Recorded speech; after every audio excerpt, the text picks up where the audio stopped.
Hi guys, welcome back to my channel. This is episode 8 of my Relay Computer video series. Now in the last episode I covered the design aspects and the theory behind the arithmetic and logic unit inside my computer. In this episode I thought I would take you through the circuit board design for the same. This is the schematic of my Relay Computer's arithmetic and logic unit. This is a single bit arithmetic and logic unit, and it's been designed in a way so the same design can be copied 8 times and chained together to get an 8-bit arithmetic and logic unit. As I had mentioned in the last episode, the ALU of my computer is basically a modified full adder. So these 4 relays right here, they form 2 half adders that have been chained one after the other. The top 2 are the first half, bottom 2 are the second half.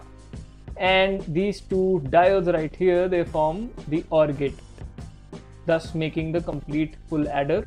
Apart from that, 3 more relays were added. So on the B input, this extra relay was added with its control line 1, and this was to disconnect B from the input or to set B to 0.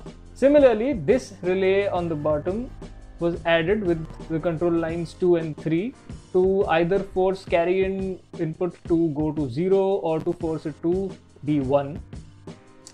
And lastly, this third relay was added as a multiplexer between the sum out and the carry out of our full adder.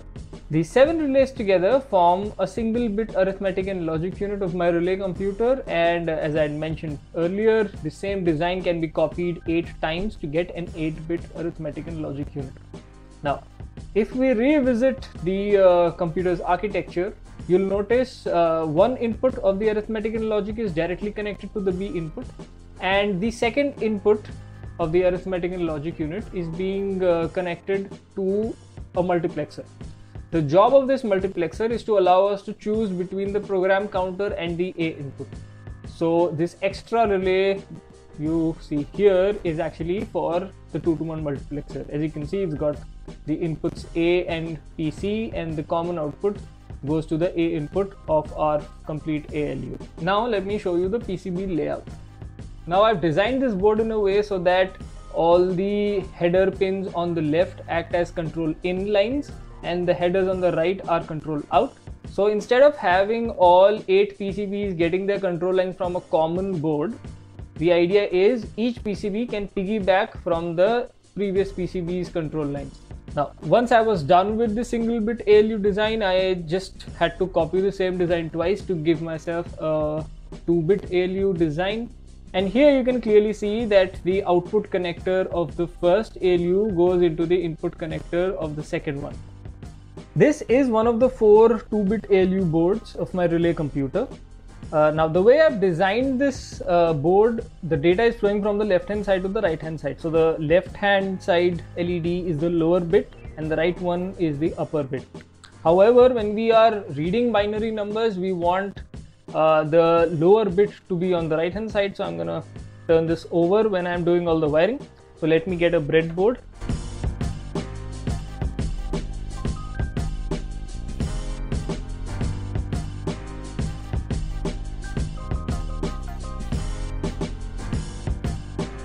Now you might notice I've only connected 5 of the wires and I've skipped over the multiplex line simply because it's not really a part of the arithmetic and logic unit and there's not much to demonstrate in that.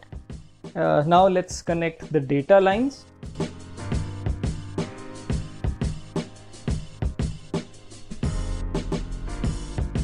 I have used orange wires for the A input, so you've got A0 and A1. And I've used purple wires for the B input, so that's B0 and B1. Apart from that, I'll be connecting this extra white wire to the carry out of the second stage, and this white wire is basically connected to this green LED to show you the carry out signal on the output. Normally when none of these 5 control lines are activated, this board is acting like a full adder. So let's add the number 2 and 2. So for that we have to write 1 0 plus 1 0. So 1 0 plus 1 0 has to be 4, and 4 in binary is written as 1 0 0. So you can clearly see the answer is 1 0 0. Similarly, you can try it with other numbers as well. Say you want to do 2 plus 3, that's 5. and 5 in binary is written as 1 0 1. So that's correct. 3 plus 3 is going to be 6. That's going to be 1 1 0. That's correct as well. So this is acting like a full adder. Now for the increment operation, we have to activate the carry in line. So carry in has to be 1. And we have to activate control line 1 as well in order to deactivate the B input. So I've activated that as well. Now in this case, what's going to happen is the B input will get deactivated. So regardless of what I do with the B input, nothing happens. As you can see, activating the B input lines does nothing to the output. But if I put some number on the A input, so right now it's 0, 0 plus 1 is 1, so that's 1. If I write 0, 1, so 1 plus 1 is 2, and you can see the result is 1, 0, which is 2 in binary.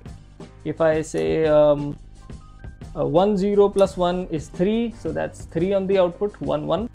And 3 plus 1 is 4, so that's 1, 0, 0, which is 4 on the output. Now let me demonstrate the logical operations. So for logical operations, let's go with the XOR operation, for which we have to activate control line 2. So now the result should be A XOR B. So if I say A is 1, then the output is going to be 1. But if I say B is also 1, then 1 XOR 1 is going to be 0, and you can see the output is 0.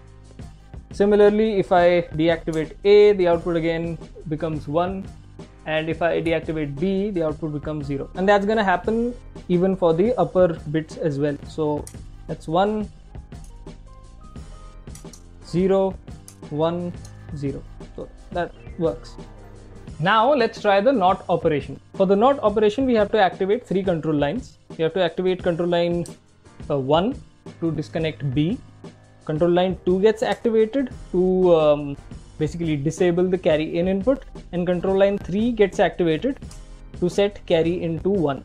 As you can see, both inputs A1 and A0 are 0, so the outputs are 1 1. Now if input A1 was 1, the output becomes 0, and if input A0 becomes 1, then the corresponding output becomes 0.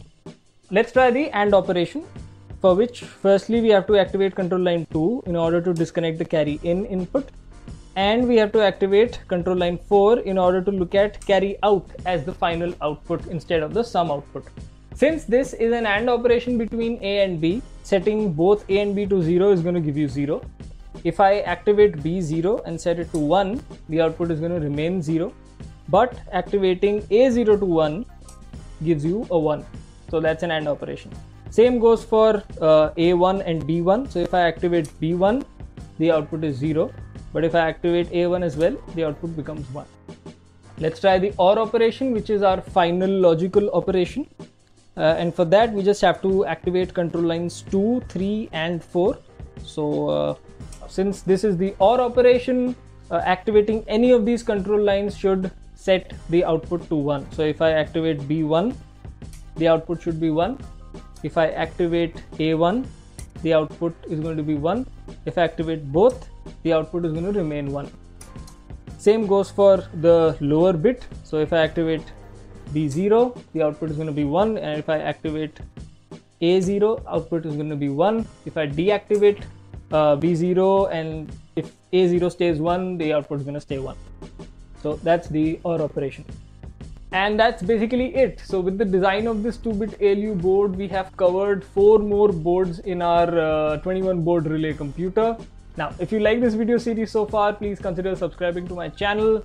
If you like this specific video, hit the like button, put a few comments, share this video around, and I'll see you in the next episode. Thanks for watching.